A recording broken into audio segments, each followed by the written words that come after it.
Okay, hopefully everyone can see the screen. If there's any problems, let me know, please. But hopefully we start this presentation on the Falklands War, and this is probably one of the most iconic photos of the war, the Argentine troops outside the Falkland Islands Company building in Port Stanley. The picture tells us part of the story as well, because you can see that the troops are mainly young conscripts and there's snow on the ground as we approach the Falklands winter in April. It wasn't quite the sun-drenched tropical isle that the conscripts thought that they were coming to liberate. Morale, or the lack of it, was key to the eventual outcome of the war. Now, also you can see on this slide the timeline for the events of the war, and I'm going to divide the presentation into the three parts here. Firstly, the mail connected with the Argentine forces. They arrived on the 2nd of April, and the Argentine post office opened on the 6th. Secondly, we'll have a look at the mail to and from the islanders that used the Argentine post office from the 6th of April until the imposition of the total exclusion zone on the 30th of April. And finally, we'll have a look at the British Forces mail, initially at Ascension and on board ships, but then at the later land-based field post offices, and then the field post office itself opening in Stanley. And I'll try and top and tail the presentation with looking at the origins of the conflict and what happened during the remainder of 1982 to finish at the end there of 82.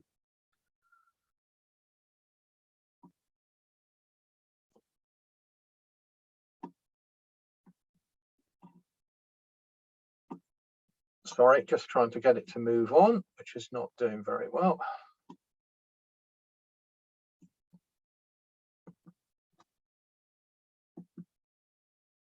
Okay. Now, many of you will know there was an earlier invasion of the Falklands in 1966. With the anti-British feeling was running quite high after the World Cup quarter-final defeat, and a terrorist group that were called Condor hijacked an internal Aerolíneas Argentinas flight, a DC-4 aircraft, and forced the pilot to fly to the Falklands. Of course, there was a major flaw in this plan, that the Falklands didn't yet have an airport. The pilot somehow made a superb landing on Stanley Racecourse, where the plane then immediately bogged down in the peat, as you can see from the photograph. After a 2-day standoff, the hijackers surrendered and they were shipped back to Argentina. The aircraft was debogged, all the fixtures and seats were removed, and the pilot managed to take off from the racecourse. He carried a bag of mail from the islanders, which the Argentines put into the postal system. And here's an example of a cover from that flight, I think to a relation of Malcolm's.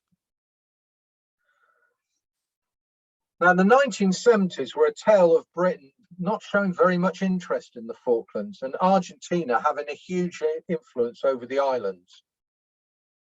In 1970, the passenger and mail ship Darwin, which ran between Stanley and Montevideo, was taken out of service, and the British and Argentine governments signed the Declaration of Buenos Aires that allowed air transport to the Falklands for passengers, freight and mail. From February 1971 until November 1972, this was carried out by an amphibian Grumman Albatross plane, pictured here in Port Stanley Harbour.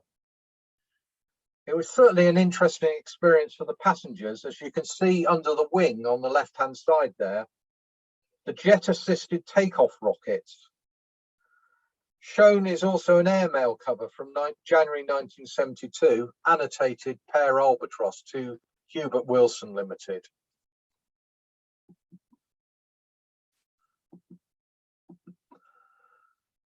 Now, in November 1972, a temporary airstrip, which was based on aluminium matting laid by Argentine troops and workers, was opened.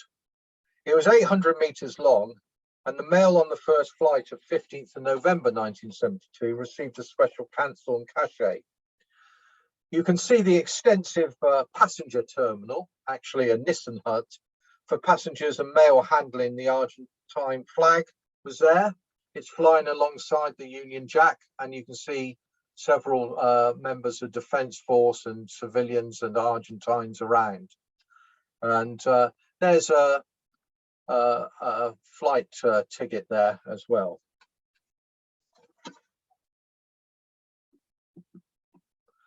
Now, through the 1970s, the islanders' dependence on Argentina grew greater. Serious medical conditions were treated in Argentina. Children attended British schools there. And we show here the influence covering provision of both fuel oil and petrol from the state-owned oil company YPF. A YPF cover is sent to Buenos Aires, which was charged only local rate of postage and received both the Falklands and Argentine cachets for the declaration of Buenos Aires. Bottled gas and gas appliances were also supplied by Gas del Estado, the state-run gas company. Here they are ironically inviting Major Newt, who became the Joint Commander of the Royal Marines when the Argentines invaded, to an exhibition of liquefied gases, home appliances in November 1981. Now, the last Argentine flight out of what was now a permanent airfield opened in 1977, the one we know at Cape Pembroke. The last flight was the 31st of March 1982. There had been a few incidents of unscheduled landings from Argentine Air Force aircraft. Let's put it in quotes, they were in difficulties and probably checking on the airport and landing there.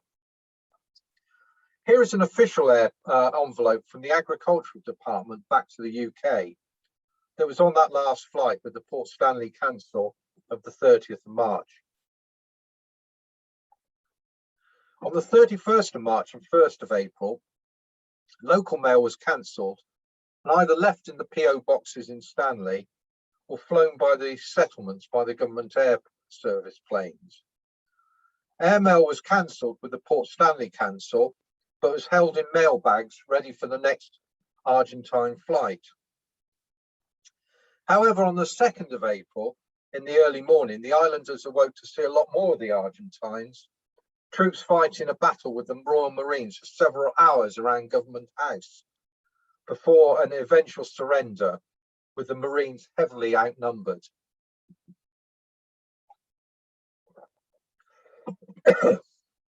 An Argentine post office opened in the post office building on the 6th of April, manned with both Argentine forces and civilian staff, and used the Falklands postal staff as well. Now, I mentioned the troops were conscripts, and there was a huge demand for these troops, many very homesick, to write home to their families. Encatel, the Argentine post office, provided obsolete aerogram stationery from the 1970s from their stores. The blue 18 peso aerogram was first seen on the 6th of April, the first day, the pink 13 peso on the 7th of April, and the 11 peso green on the 19th of April. These aerograms were mainly cancelled by the 9409 Islas Malvinas cancel, and we'll have a look at that again with the Islanders Mail.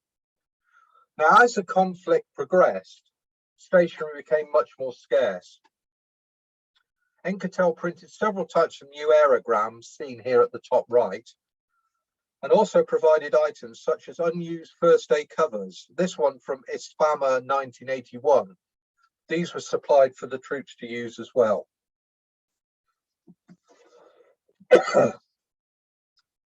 This is an interesting envelope. After the liberation, a container was found with ration packs for the Argentine troops. A picture of a ration pack is shown here on the right. In these packs was a donated envelope for the officer to use for the recovery of our Islas Malvinas. Here is one used with no cancel, but a cachet, Correspondencia del Soldado Sin Cargos, which basically is soldiers' mail at no charge, used from one of those ration packs. Now, the newly printed aerograms, which arrived in May, soon ran out, and all sorts of Falkland Island stationery was commandeered to write home, from troops under pressure and with falling morale. Here we see an OHMS envelope from the 1st of June, cancelled with the Free Soldiers Mail cachet and a 9409 cancel.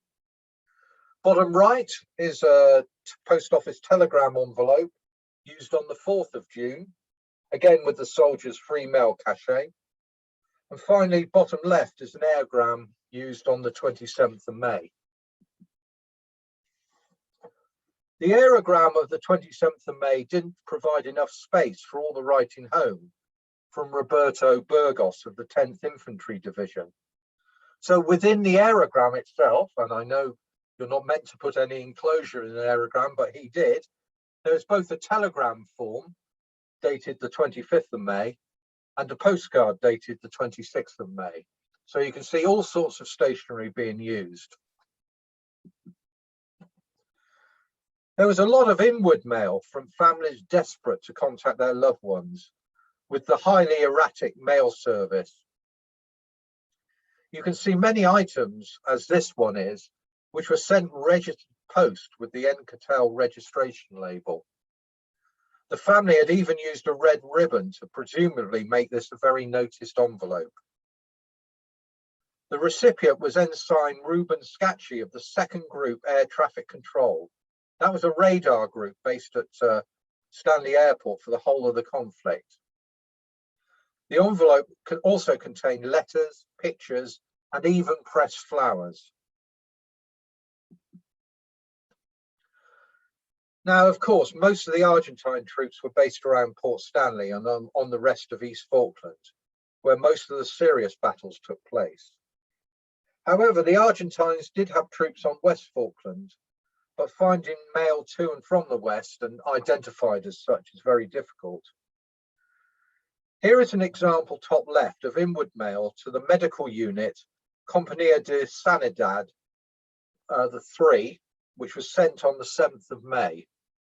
They were based in Port Howard on West Falkland, where a small field hospital was established. Only researching where the unit was allowed me to track this to be West Falkland Mail.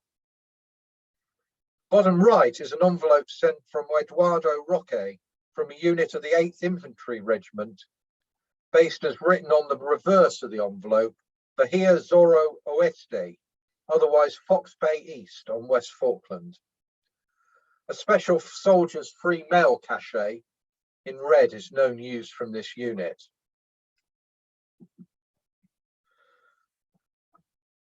Two examples of psychological operations from either side in the war are shown here.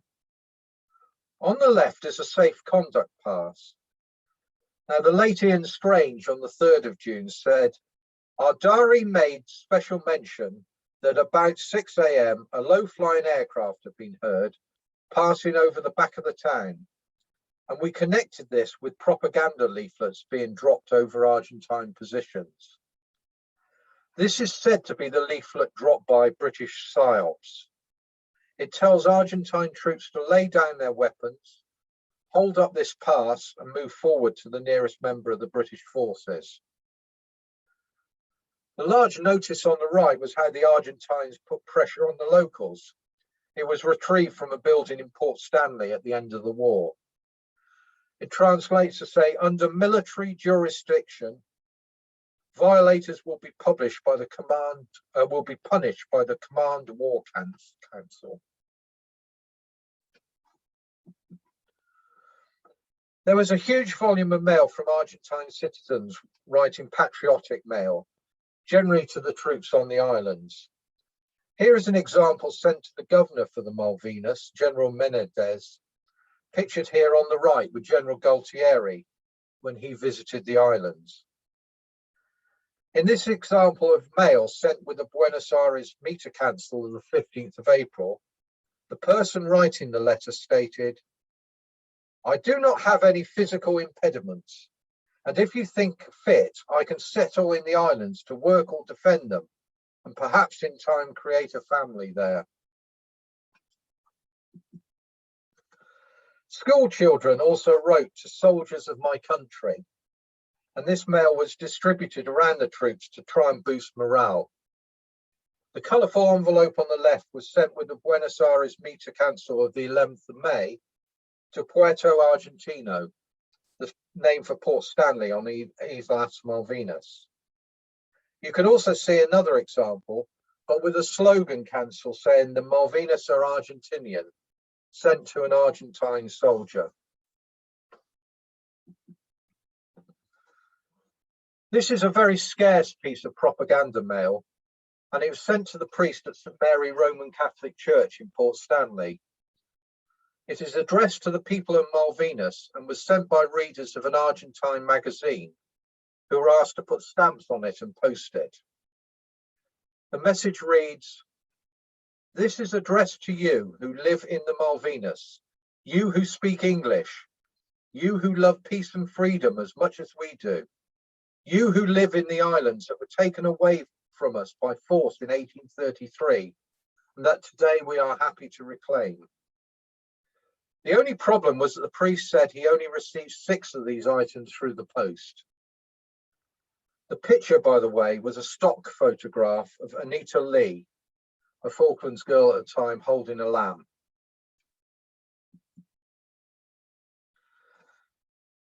So let's have a look at Islanders Mail. As said, the Port Stanley Post Office opened under the military control on the 6th of April, and there were no Argentine stamps available for the locals to use. The new 9409 canceller was used, but this cancel never cancelled the Falkland Islands stamps, but were placed elsewhere on the envelope. The cancel was incorrectly assembled with the Argentine flag at the bottom of the cancel rather than the top. There's an unproven story that this was done by an islander in the post office as an act of defiance, but by the 10th of April, the canceller had been correctly assembled. Items that had already been cancelled by the Port Stanley Council, like here, the 1st of April item, received the additional 9409 cancel. New items had the Falkland Islands stamps struck through with baro, a bit like we see some Machins on British stamps, which you receive now as well. But these were done deliberately to cancel the stamp, and the 9409 cancel was applied elsewhere on the envelope. Now, before the conflict on the 15th of March, the ship John Biscoe arrived from the Antarctic bases with a large volume of mail. Especially the first day covers, they were still being processed in Stanley Post Office as the last Argentine flight left on the 31st of March. So they were also in the post office as the Argentines invaded. These first day covers, and also here an example of some commercial mail, received an additional strike of the 9409 cancel on the 6th of April, incorrectly assembled. A very nice bonus for first day cover collectors.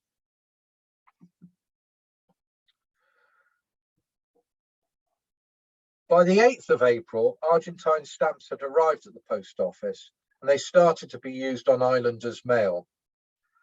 This aerogram is interesting. It's dated the 20th of April, as on the 15th of April, there was an increase that was already planned by the Falkland Islands government in postal rates.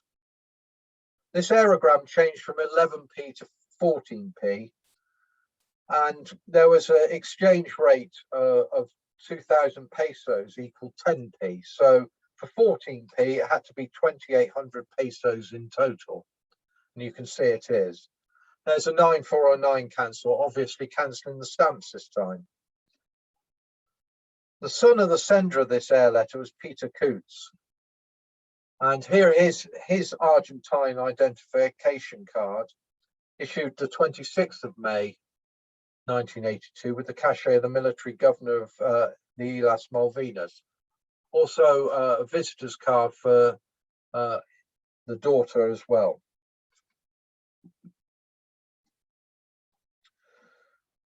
On inward mail, the Argentines deleted any reference to Port Stanley or Falkland Islands with ink or felt tip pen. Later in April, a new cachet was applied in Argentina, which you can see here at the top right. Before this cachet, the address was overwritten with handwritten text. Inward mail to the islanders ceased with the last overseas mail flight on April the 29th back to Argentina, and the establishment of the British total exclusion zone on the 30th of April. Here is an example, not previously recorded, of a cover cancelled in Birmingham on the 25th of May being returned to the sender with a printed label stating, "Return to sender, no outlets available."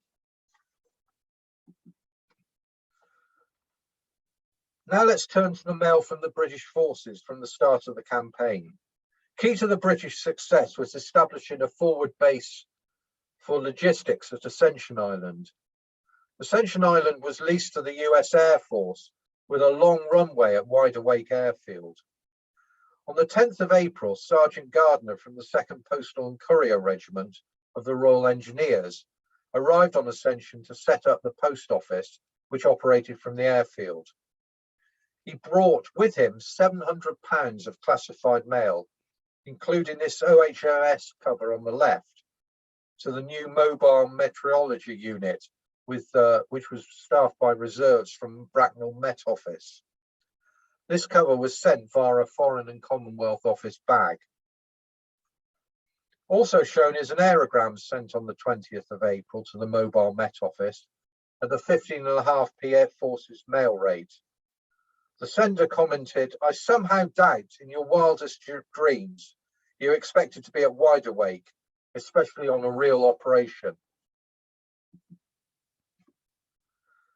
The first action to recapture British territory was centred on South Georgia.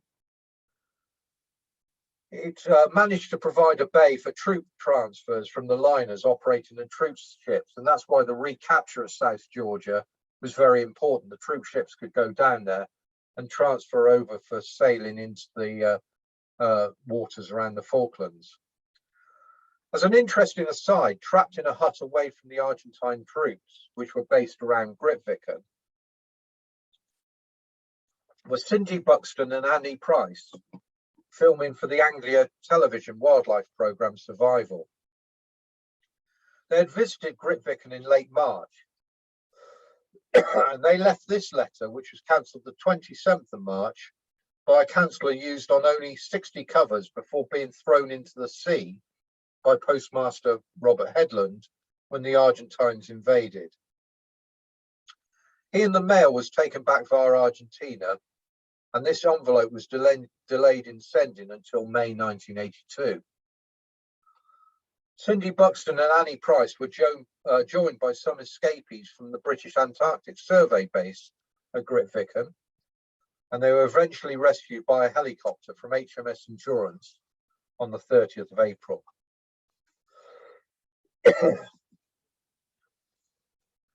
The biggest troop carrier in the war was QEII.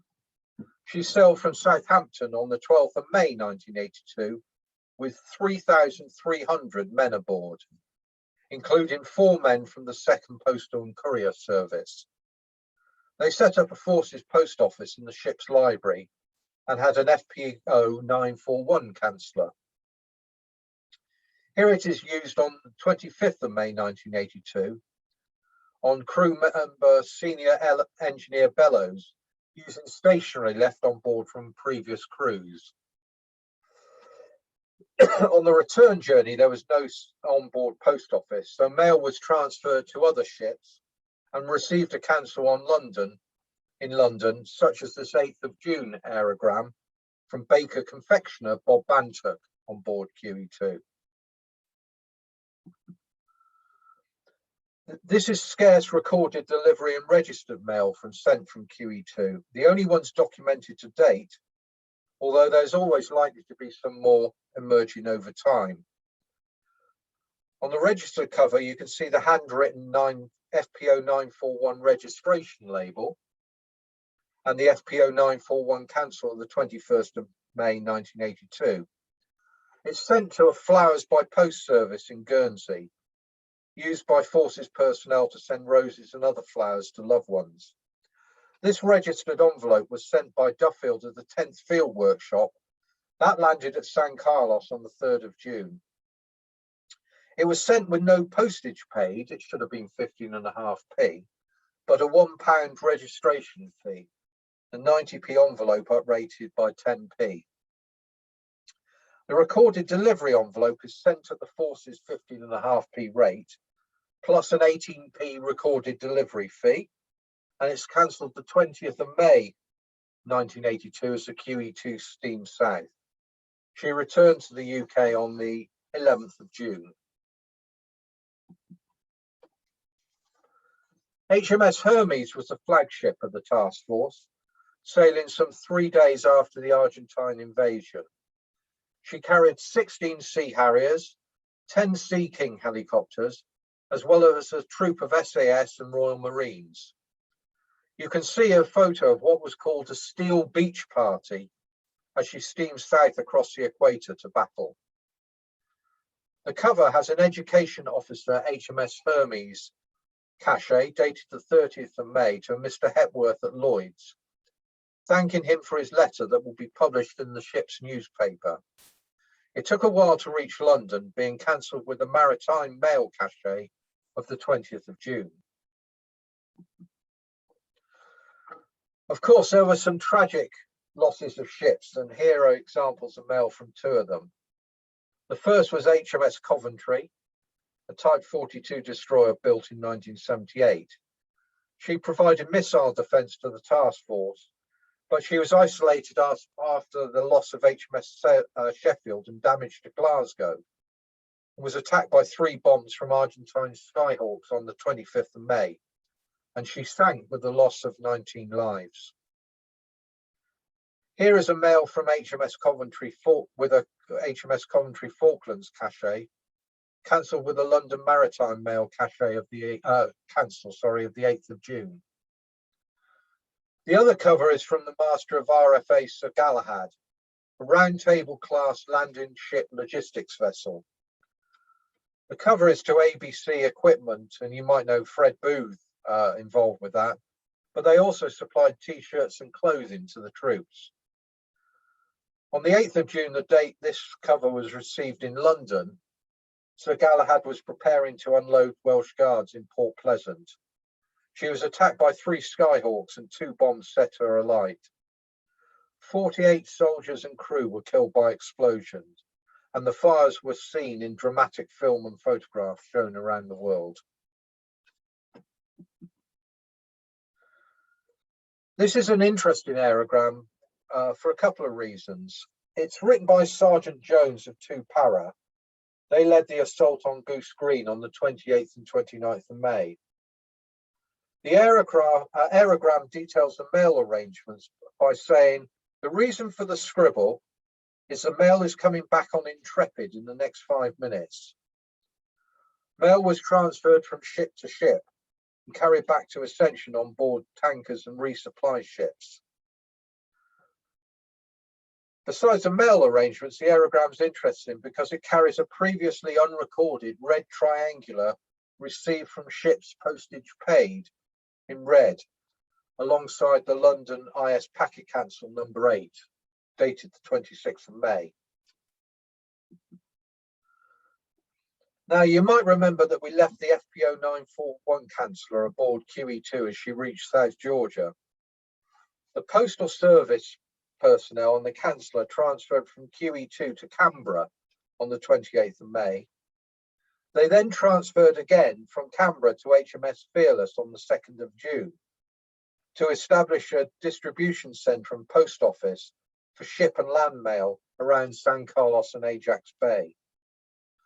Mail cancelled with the FPO 941 cancel while at San Carlos and Ajax is scarce, as the troops then started to cross East Falkland towards Stanley. This aerogram is written the 10th of June from Marine Ian Watson from B Flight 3 Commando Brigade Air Squadron. They operated Westland Scout helicopters based on Fearless, and that probably explains the FPO 941 cancel of the 11th of June being used. As we know, there was a heroic advance across East Falkland by the British troops, and the Argentine resistance crumbled. For the islanders, liberation and Argentine surrender was achieved on the 14th of June, as shown in the first post-war edition of Penguin News on the 30th of June. The photograph is of a Royal Marine from 42 Commando talking to a young islander outside St Mary's Roman Catholic Church, and it was taken by a Press Association photographer on the 17th of June. What is probably less known about is the final action of the Falklands War. Some 2 days east of South Georgia is the uninhabited South Sandwich Islands, but the Argentines at that time had a scientific and military base on southern Thule and had it there since 1976. HMS Endurance and Yarmouth, together with RFA Almeida and the tug Salvage Man, were sent there to end the Argentine presence. Marines from 42 Commando were landed on Thule to covertly observe the Argentinians. Yarmouth demonstrated the intentions by firing her gun, and several helicopters buzzed around the base. The Argentines raised a white flag. And it's appropriate that the Royal Marines, who had been forced to lower the Union flag on South Georgia on the 3rd of April, now hoisted the flag on southern Thule. The final surrender of the war was signed in the wardroom on board Endurance. To the right, there's an aerogram from the Master of Arms on board HMS Yarmouth, and to the left, a postcard sent from 42 Commando on their return to South Georgia on the 24th of June with 10 prisoners. Now let's take a brief look at what happened in the first few months after liberation of the islands in June 1982. 6 or so members of the 2nd Postal and Courier Regiment arrived in Port Stanley aboard HMS Fearless on the 17th of June. Stanley Post Office needed a massive clear-up operation, but an FPO opened there on the 19th of June. Now here's a pretty scarce piece of mail from a member of that 2nd Postal and Courier Regiment, Sergeant Willoughby, sent in August 1982. Alongside is an aerogram sent on the first day of the 19th of June as the FPO opened, from Soldier Derek, writing, "Now all that is left is the cleaning up of the RG mess, and what a mess. They dropped everything and ran." The civilian post office in Port Stanley opened on the 24th of June, and a telegram service started shortly after. This telegram was radioed in from Tony Alesia at Port Stephens at the far south of West Falkland, and sent on the 28th of June to Ronnie Spafford. Of course, besides being well known for the study group, he was a huge supporter of the islands during the war back in the UK.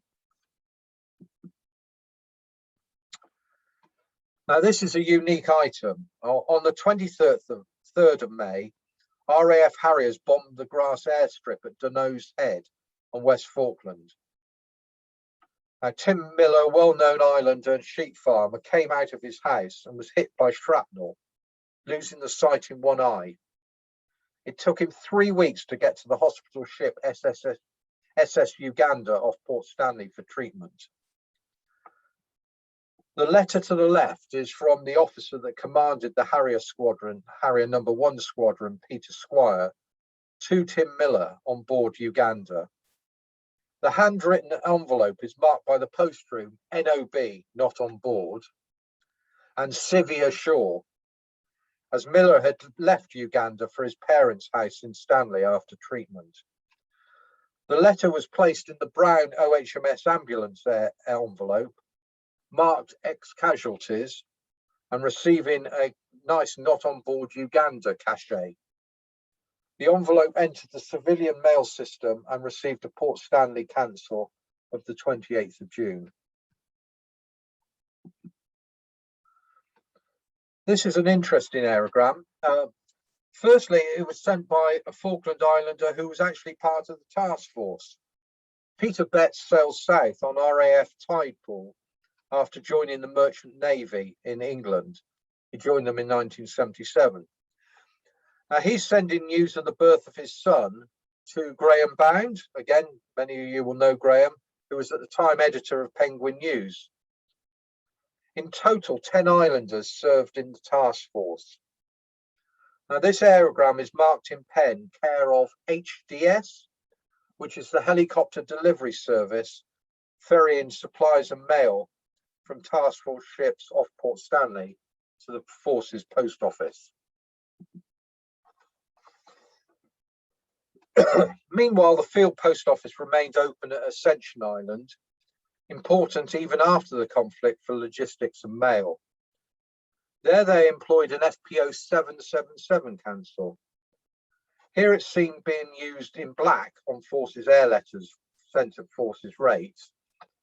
If the forces mail was free, like aerograms were, the cancel was meant to be used, as it is here, in red for cancelling these free forces mail aerograms.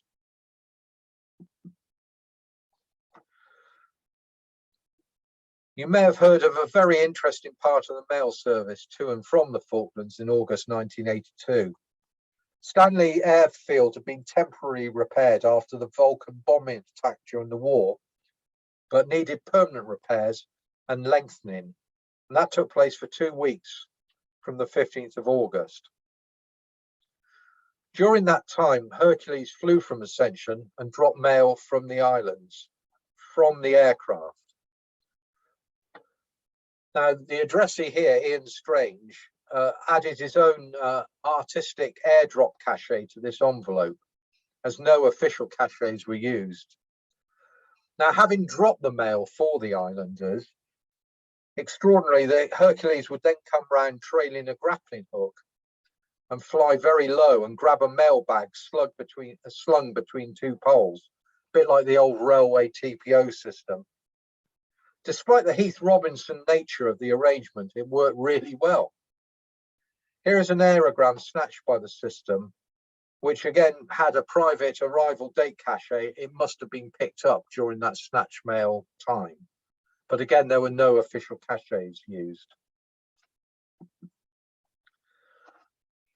Here's a couple of examples of unusual mail routes from forces in the islands. The cover bottom right is from HMS Endurance Galley. It has a Falkland Islands stamp applied and sent through the civilian mail system on the 20th of July 1982. Unusual forces mail going through that civilian system.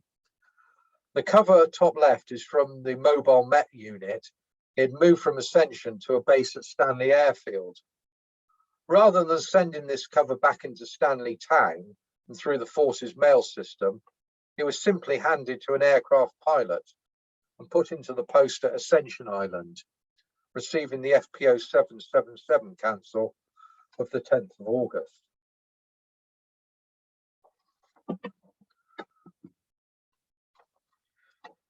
So I finished the review of the British forces with mail from the 2 well-known commanders. Firstly, Commander of British Land Forces, Major General Jeremy Moore, sending an aerogram. He said, "It has been most encouraging to see the courage and professionalism of our young soldiers." Sent at Forces Free Aerogram rate, it was dated 10th of July 1982 with an FPO 141 cancel. Secondly, a letter from Rear Admiral Sandy Woodward, Task Force Commander based on HMS Hermes, Aircraft Carrier Group. You can see slightly unclear in red, the cachet Flag Officer First Flotilla seen on the envelope. And also you can see Flag Officer First Flotilla on the headed note paper. As you can see, he got invited to a restaurant. He said, "As long as you don't mind 25,000 of us turning up." And there at the top there is a picture of Jeremy Moore on the left and Sandy Woodward on the right. So how did Argentina react to the defeat in the Falklands? From a mail point of view, they treated any mail in transit to the Falkland Islands via Argentina by continuing to cross out Port Stanley and Falkland Islands with a pen. They normally applied 2 cachets, either a Box 9409 Las Malvinas cachet and a return to sender cachet, all written in UPU French, asserting Argentine sovereignty over the islands under the illegitimate occupation of Great Britain. This was a cover sent to the Antarctic base ship RRS John Biscoe in October 1982. So that finishes the talk. You've seen the presentation. I might remind you there are 2 books or monographs on the subject published by ourselves. One is on Islanders and Argentine Mail, and one on British Forces Mail. With that, I finish the talk.